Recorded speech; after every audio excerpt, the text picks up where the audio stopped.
Okay, we're going to check in with Brian McElhatton now. He's live in Piute County, keeping an eye on the Silver King fire in Marysville. Brian, we know this is your second day there in the area. Tell us, what have you seen so far today? Well, we see a new weapon in the battle against this fire, two scooper planes. You can see them flying over us right now. I'm going to give you a look at something you have probably never seen before. These two planes are about to fly over here, over Piute State Park.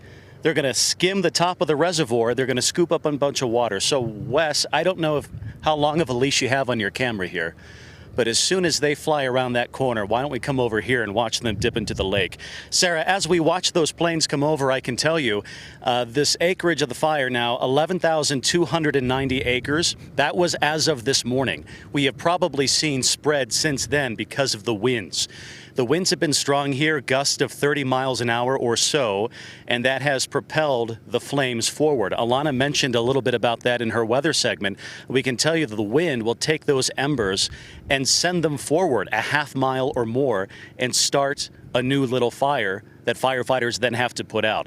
Firefighters are in full suppression mode today. That means any little bit of flame they see, they try to put out immediately so as to prevent the spread, because once you have flames, the wind just kind of blows it around. Okay, let's check in on these planes here. They are coming in.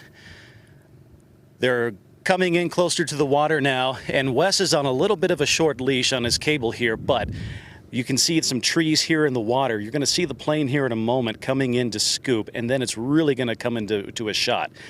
Something you'll notice about the planes here, they have the wings on top as opposed to the bottom, and that's so they can land on the water without getting their engines and their wings wet. They've got a giant tank in the belly of the plane and a scoop that opens up when the plane comes in, essentially for a water landing. We've got plane number one skimming the water right now. It's about to fill up that tank. It's very heavy when it does that, and it's going to do a slow pull up off the water right there.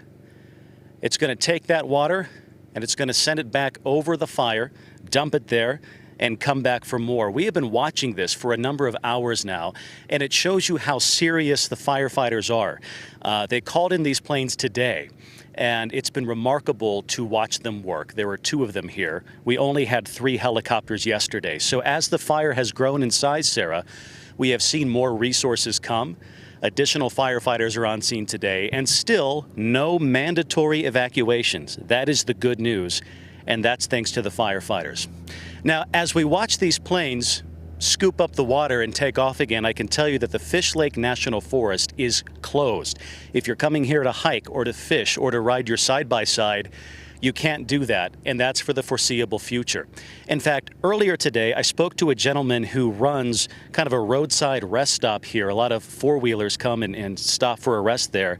He told me he was concerned about the closure. Here's what he said. This is a big tourist area. Actually, that rock that you see right there has cables and stuff on it for the Big Rock Candy Mountain Adventures.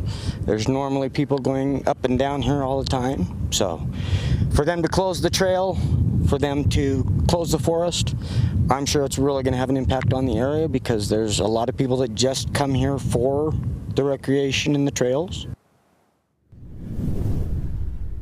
Okay, back out here live at Piute State Park. The planes just got their water and they're heading back to the fire now.